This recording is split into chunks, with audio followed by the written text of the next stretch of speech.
Hello everyone, आज हम बात करेंगे फंडामेंटल राइट्स की। इंडियन कॉन्स्टिट्यूशन में जो फंडामेंटल राइट्स है वो हमारे पार्ट 3 के अंदर दिया गया है अंडर आर्टिकल 12 टू आर्टिकल 35। जो हमारा कॉन्स्टिट्यूशन है उसके अंदर जो ब्रॉडली 6 तरीके के फंडामेंटल राइट्स है यानी कि मौलिक अधिकार हैं। अब ये जो 6 फंडामेंटल राइट्स है ये कौन कौन से हैं? सबसे पहला है राइट टू इक्वालिटी यानी कि समानता का अधिकार। सेकंड, स्वतंत्रता का अधिकार, right to freedom. Third, right against exploitation, शोषण के खिलाफ अधिकार। Fourth, right to freedom of religion, धर्म की स्वतंत्रता का अधिकार। Fifth, cultural and educational rights, इसको हम बोलेंगे सांस्कृतिक और शैक्षिक अधिकार। And last, sixth, constitutional remedies, इसको हम कहते हैं संवैधानिक उपचार। ये हैं हमारे 6 टाइप के फंडामेंटल राइट्स जो अवेलेबल है हमारे कॉन्स्टिट्यूशन के अंदर from article 14 to 32। But basically हमारा जो फंडामेंटल राइट का चैप्टर है,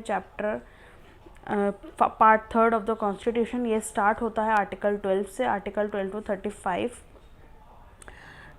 एंड 12 के अंदर हमने ऑलरेडी देख लिया है कि स्टेट की डेफिनेशन क्या है। एंड जो फंडामेंटल राइट्स हैं वो स्पेसिफिकली हमें स्टेट के अगेंस्ट ही अवेलेबल हैं।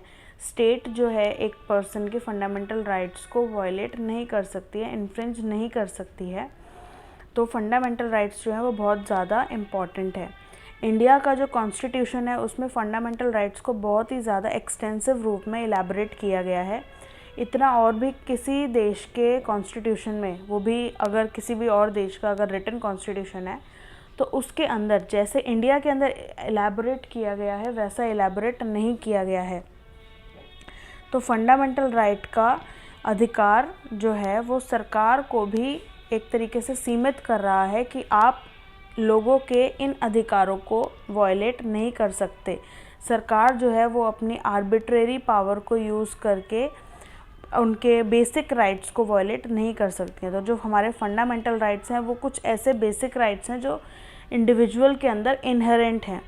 इसी कारण से हमने कॉन्स्टिट्यूशन के अंदर फंडामेंटल राइट्स को इंक्लूड किया। अब सबसे पहले इंग्लैंड के अंदर एक डॉक्यूमेंट बना जिसके अंदर फंडामेंटल राइट्स से रिलेटेड कुछ राइट्स इंक्लूड किए गए उस डॉक्यूमेंट के अंदर। एंड उस रिटन डॉक्यूमेंट को हमने बोला मैग्ना कार्टा। ये इंग्लैंड का एक डॉक्यूमेंट था जो बना 1215 के अंदर। ये जो इंग्लैंड का डॉक्यूमेंट था ये बना 1215 के अंदर। तो जो ये मैग्ना कार्टा है ये रिलेटेड था फंडामेंटल राइट्स से अंदर। एंड ये एक पहला रिटन डॉक्यूमेंट था जो बात करता है फंडामेंटल राइट्स की। इसके बाद एक और डॉक्यूमेंट आया जिसका नाम है बिल ऑफ राइट्स। ये है एक अमेरिकन डॉक्यूमेंट। एक अमेरिकन डॉक्यूमेंट जो था ये बिल ऑफ राइट्स से आया 1689 को। इसके अंदर भी कुछ मूल अधिकारों और स्वतंत्रताओं को एक्सप्लेन किया गया कि क्या क्या तरीके की बेसिक जो हैं वो राइट्स एंड फ्रीडम्स लोगों को मिलनी चाहिए। तो भारत के संविधान में भी फंडामेंटल राइट्स को इंक्लूड करने की जो प्रेरणा थी वो किससे ली गई थी?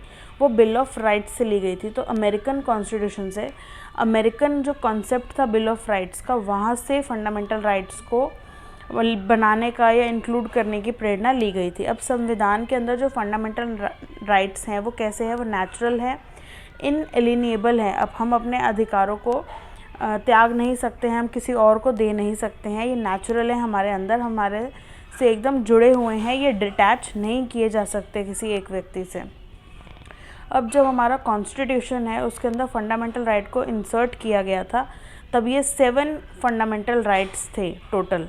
एंड अब कितने बताया हमने? 6 फंडामेंटल राइट्स अभी हैं। बट ओरिजिनली जब कॉन्स्टिट्यूशन अडॉप्ट किया गया, एनफोर्स में आया, तो 7 फंडामेंटल राइट्स थे। अब हमारे कॉन्स्टिट्यूशन के अंदर जो 7th जो वो फंडामेंटल राइट था जो हमने हटा दिया है वो हमने हटाया है 44th अमेंडमेंट एक्ट 1978 के अंदर। एंड जो कौन सा राइट हटाया हमने राइट टू प्रॉपर्टी को हटाया है। राइट टू प्रॉपर्टी अब जो है वो फंडामेंटल राइट नहीं है, अब ये लीगल राइट है, अब ये कॉन्स्टिट्यूशनल राइट है। अमेरिका के अंदर हम फंडामेंटल राइट्स को जानते हैं बिल ऑफ राइट्स के नाम से। कॉमनली अगर हम देखें तो ये कुछ ऐसे बेसिक राइट्स हैं जो एक इंडिविजुअल के लिए बहुत ज़्यादा ज़रूरी हैं, ये उसके अंदर इनहेरेंट है एंड हम उस पर्सन से फंडामेंटल राइट्स को, उसके बेसिक राइट्स को डिटैच नहीं कर सकते हैं। तो फंडामेंटल राइट्स लोगों को पॉलिटिकल फ्रीडम देता है। एंड अगर हम ऑन द अदर हैंड बात करें DPSP की, तो directive principles of state policy एक इंडिविजुअल को प्रोवाइड करते हैं सोशल इकोनॉमिक फ्रीडम्स, एंड जो पॉलिटिकल फ्रीडम्स प्रोवाइड करता है वो है फंडामेंटल राइट्स। अब फंडामेंटल राइट्स कुछ ऐसे राइट्स हैं जिनके बिना एक इंडिविजुअल सर्वाइव जो है वो नहीं कर सकता, इसीलिए ये फंडामेंटल है, इसीलिए इनका नाम है फंडामेंटल, जो किसी एक इंडिविजुअल के लाइफ के लिए उसको एग्जिस्टेंस में रखने के लिए बहुत ज़्यादा ज़रूरी है। अब फंडामेंटल राइट जो है वो क्या करता है, स्टेट पर एक ऑब्लिगेशन लगाता है कि स्टेट किसी भी पर्सन का राइट को वायलेट नहीं करेगी। तो इसी से हमें ये बात पता चली कि फंडामेंटल राइट्स जो है वो स्टेट के अगेंस्ट अवेलेबल हैं, बट किसी प्राइवेट इंडिविजुअल के अगेंस्ट अवेलेबल नहीं है। अब फंडामेंटल राइट भी एब्सोल्यूट नहीं है, फंडामेंटल राइट को भी क्या है, रिस्ट्रिक्ट किया जा सकता है, रिस्ट्रिक्शंस लगाई जा सकती हैं फंडामेंटल राइट्स के ऊपर भी। जैसे फंडामेंटल राइट्स को सस्पेंड भी किया जा सकता है during emergency, but article 20 and 21 को कभी भी सस्पेंड नहीं किया जा सकता। कुछ फंडामेंटल राइट्स ऐसे हैं इसके अलावा, आर्टिकल 20 और 21 के अलावा, जिनको सस्पेंड किया जा सकता है ड्यूरिंग द इमरजेंसी।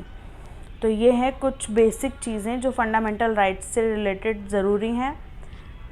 अब देखते हैं कि फंडामेंटल राइट का फीचर्स कैसे हैं।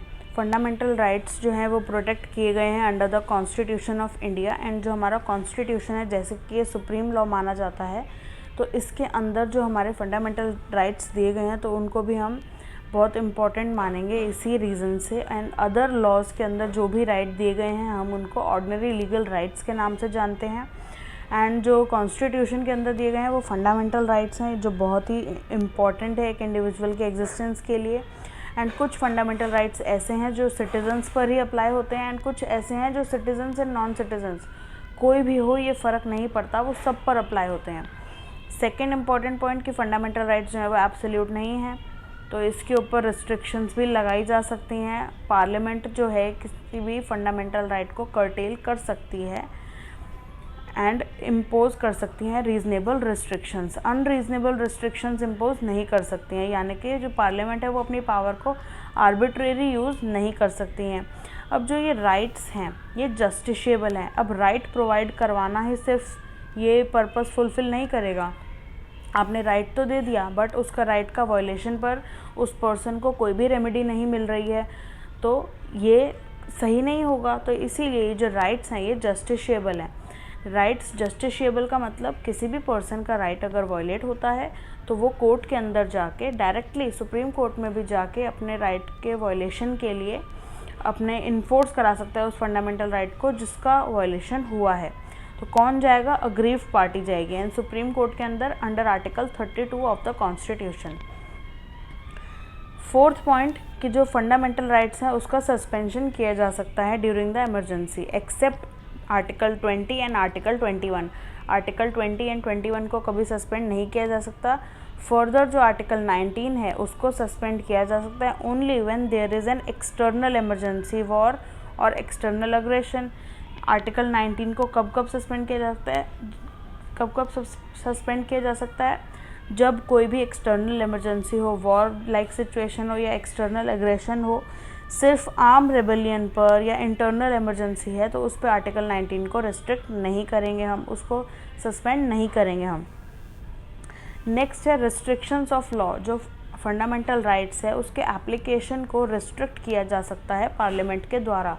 वो कह सकती हैं कि इस पर्टिकुलर कम्युनिटी पर ये राइट्स अप्लाई नहीं होंगे या इस पर्टिकुलर कम्युनिटी पर अप्लाई नहीं होंगे, तो ये रिस्ट्रिक्शंस पार्लियामेंट लगा सकती है। अब ये कुछ फंडामेंटल राइट्स ऐसे हैं जो सिटीजन्स के पास अवेलेबल हैं एंड कुछ फंडामेंटल राइट्स ऐसे हैं जो सिटीजन्स के अलावा भी जो पर्सन्स हैं उनके पास भी अवेलेबल हैं, citizens as well as foreigners except alien enemies. Alien enemies के पास ये राइट्स अवेलेबल नहीं हैं।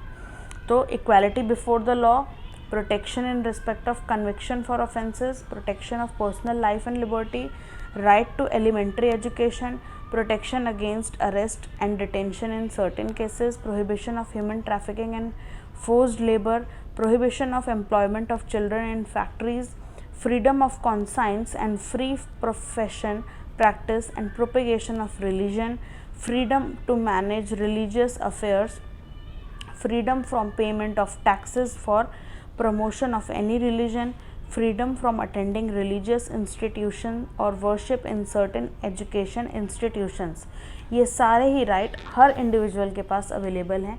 ये मैटर नहीं करता है कि वो सिटीज़न है या सिटीज़न नहीं है, फॉरेनर है उसके पास भी ये राइट अवेलेबल होंगे, एक्सेप्ट कोई भी एनिमी है, एलियन एनिमी है हमारी कंट्री का, उसके पास ये राइट्स अवेलेबल नहीं होंगे, वो इन राइट्स को अवेल नहीं कर सकता है। नेक्स्ट कुछ राइट्स ऐसे हैं जो सिर्फ सिटीजन्स के पास ही अवेलेबल हैं। वो कौन कौन से राइट्स हैं? जैसे कि prohibition of discrimination on the grounds of religion, race, caste, sex और place of birth, equality of opportunity in matters of public employment, protection of the 6 fundamental rights of freedoms mention in article 19, protection of language, script and culture of minorities, right of minorities to establish and administer education institutions। ये कुछ right ऐसे हैं जो से केवल citizens के पास ही available हैं।